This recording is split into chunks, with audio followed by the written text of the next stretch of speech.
Hi, my name is Jamie Brew, and today I'm going to talk about The Dreadful Tale of Prosper Redding by Alexandra Bracken. So, if you haven't seen my last video, I'm at college now, so college backdrop. Hey, there's going to be a small non-spoilery section and then a spoilers section. I will warn you before I start. This book came out on September 5th. That was yesterday for me, not yesterday for you, because I'm not that fast with editing. This book is about a boy named Prosperity Redding, who is a descendant in a long line of Reddings who were just very, very successful, and his great, however many greats there needs to be, grandfather founded the town he lives in called Red Hood, and he is your stereotypical, like, black sheep of the family who has nothing special, and blah, blah, blah, blah, blah. And it turns out that there's a little bit of a secret that his whole family has been hiding from both him and his sister, because his however many greats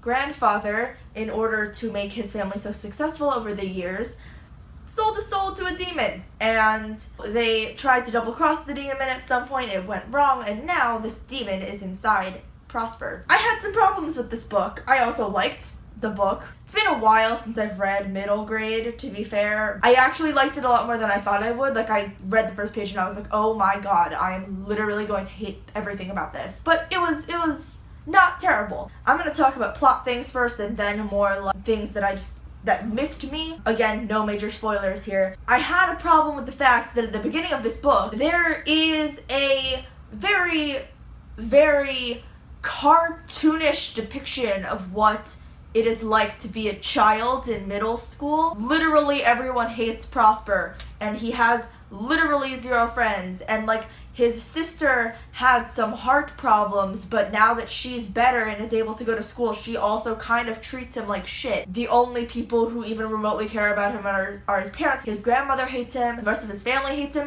literally everyone hates him for no reason, no discernible reason that I could see. That didn't strike me as very realistic. And his sister, whose name is Prudence, she is on the opposite end of the spectrum, where everyone loves Prudence. Like, literally everybody. There is not one person in this book, I think, who did not like Prudence. If this was supposed to be satirical, maybe I could get past it, but it just made it very hard for me to get invested in the world because I was so aware that I was reading about characters. I wanted to be reading about real people, you know? Even if those real people are in a situation where there's a demon living inside them, I still want to feel like the person I'm reading about is a person. That's not how I felt while I was reading this book. I mostly felt like Prosper was kind of annoying and whiny and not all that interesting. That's problem number one. The wording. Clunky. Very clunky. Literally, I never do this.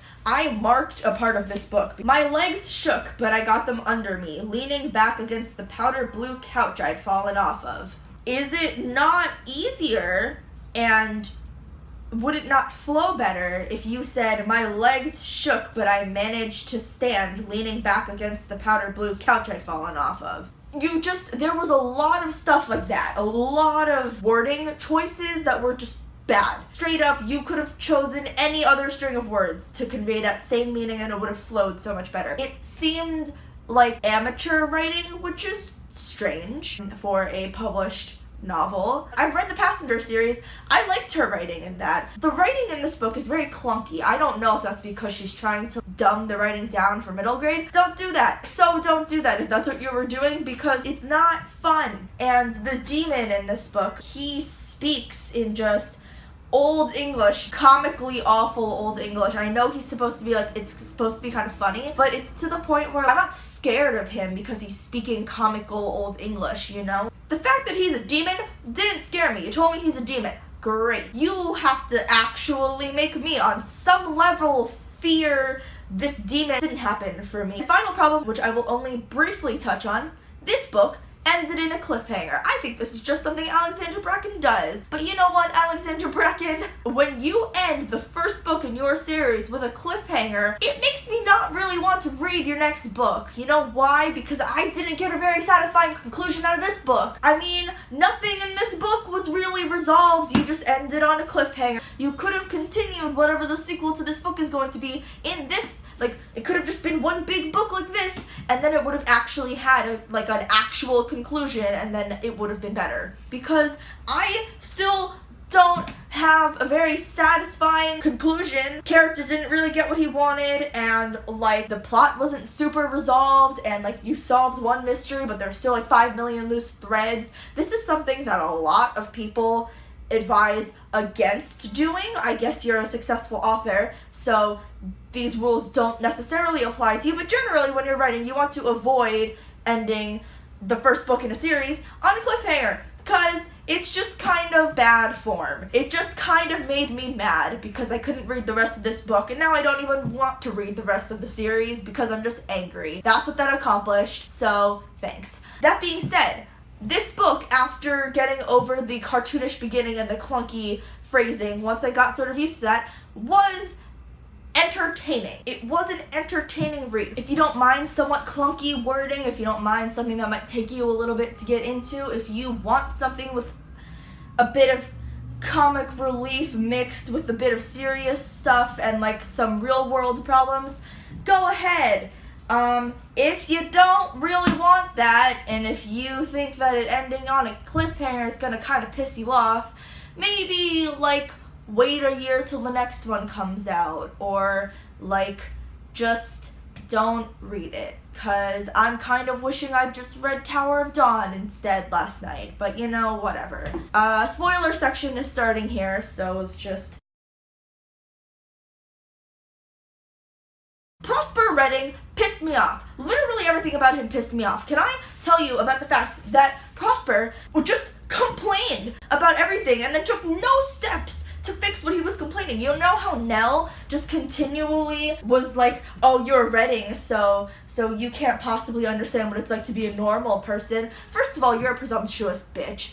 Please get off your high horse. You are the only one who is being nasty. He has a demon inside of him and is dealing with a very stressful situation. Please back off. I know you also are in a bad situation, but still, like, come on. Second of all, Prosper, you literally could have explained your situation at home to her, and then she probably would have just stopped making snide remarks at you. That's probably what would have happened. My problem with Prosper as a character was just that he like didn't do anything. Probably why people didn't like him. I don't know. I mean, like, really, there was no reason for people to dislike him. He was a fine, normal, young 7th grade boy. I don't understand what the problem was, but sure, just everyone in the town hates him, and he sucks at everything except drawing. Prosper is genuinely a nice character. Like, there were times, I lied before, where he did stuff. Like, when he fixed the house, when he fixed the haunted house situation, when he did stuff for Nell, that was all really cute. I felt weird shipping them. I was like, oh, they would be really cute together, except they're cousins, so I guess they can't be, and they'll just be friends, but now they're not cousins, so maybe they'll end up together.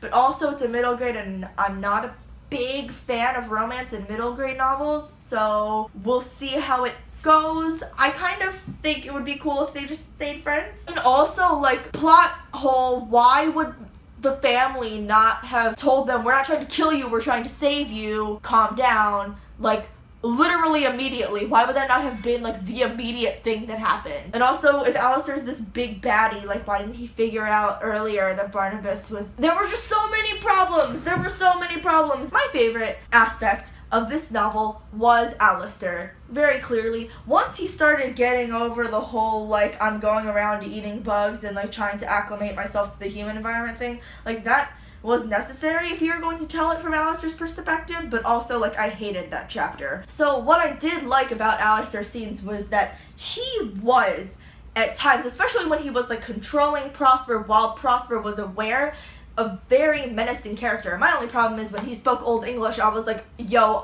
you sound like you are making fun of yourself. You don't sound threatening at all. You mostly just sound dumb, which struck me as a bit of a problem. Uncle Barnabas was suspicious from the very beginning, literally from the start. There was not one point in this novel where I was like, oh yeah, Uncle Barnabas is totally a good guy. There was zero time spent building a relationship between Uncle Barnabas and Prosper, and I know he's like busy working jobs and everything, but I still think there should have been 1 or 2 like family bonding scenes, because it would have made the revelation that his Uncle Barnabas betrayed him a lot better. I also wouldn't have seen it coming from like 5 million miles away. Why else would Alexandra Bracken have spent literally 0 time on Barnabas?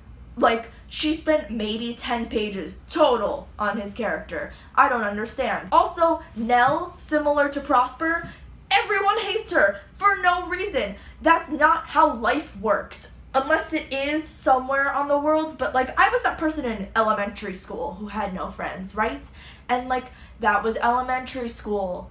And then I made a friend. And then I sat with that one friend because she also didn't have a friend. You see how this works? The people who don't have friends eventually band together, and then they're friends, and then you start making other friends, and that's how you grow up. Don't think most people go through life just sitting by themselves at lunch and refusing to interact with people because they all think that you're a freak. That just doesn't happen. There's not an entire school somewhere where literally no one has compassion. I don't think. Unless there is, in which case I'm sorry that you attended that school, and also that places like that exist in the world, but it just didn't strike me as very realistic. It struck me as a cliche. A lot of things in this book struck me as a cliche. I hated the way this book ended. Not even because I hate cliffhangers. That's not my problem. I like cliffhangers when they're done well. I have no idea why Alexandra Bracken continues to do this, where like someone disappears at the end of a book and then I'm stuck sitting here needing to wait a year to read the other half of the book that I bought and also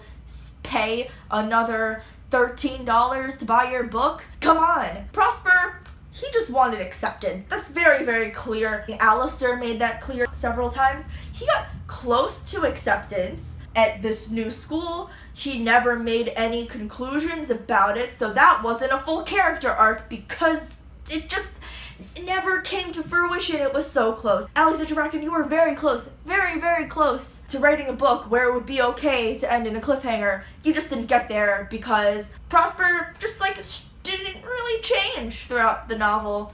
Got a little bit braver, that's about it. Just a little bit though. A little bit of a confidence boost. It didn't strike me as a full book. It struck me as half a book, and I wanted to read the rest of it, but now I'm too mad to want to read the rest of it. Also, it was so obvious that the demon was going to be Alistair's sister, Pira. It was so obvious that it was going to be her because he kept saying there's no way it would be her, she's too nice. Of course it's her. Make yourself less obvious. It would have honestly been more of a shock if it had been the demon brother that he said it was. And maybe I'm just good at predicting plots now, but I don't think that's what this is. I think that was a very, very predictable thing. I think this novel in general was predictable, and that was my problem with it. I think it should have been less predictable. I think I shouldn't have been able to tell that Barnabas was a bad dude from literally the second that he introduced himself as his Uncle Barnabas. I don't know. Just a thought. Nice cover though. Good premise. Flopped a little bit on the execution. I don't really know what else to say. Did I enjoy the book?